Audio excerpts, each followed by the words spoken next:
মা দিবস আমরা একটা দিন পালন করি, কিন্তু প্রতিদিনই আসলে মাকে ভালোবাসার, মাকে সম্মান দেওয়ার।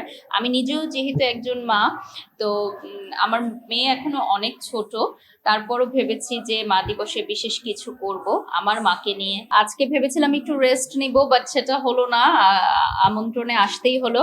আর আমি সাধারণত কেউ যদি আমাকে আমন্ত্রণ জানায়, আমি সবসময় চেষ্টা করি উপস্থিত থাকার।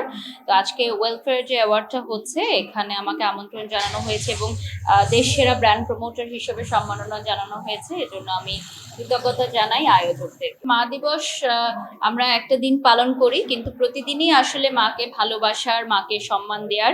আমি নিজেও যেহেতু একজন মা, তো আমার মেয়ে এখনো অনেক ছোট, তারপরও ভেবেছি যে মা দিবসে বিশেষ কিছু করব আমার মাকে নিয়ে। এবং যাদেরই মা আছে, এখনো বেঁচে আছে, তাদেরকে আমি বলবো যে মাকে ভালোবাসুন। কারণ একটা সময় হয়তো মা বাবা এরা দুনিয়া থেকে চলে যাবে, তখন আমরা বুঝতে পারবো যে আসলে বাবা মা কতটা গুরুত্বপূর্ণ ছিল জীবনে।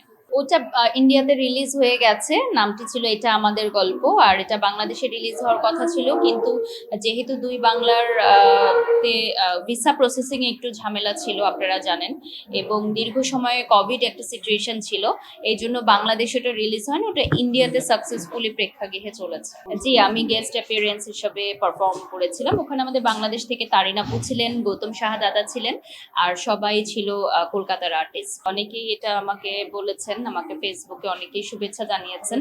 ইউটিউবে গানটা আছে, আপনারা চাইলে দেখতে পারেন।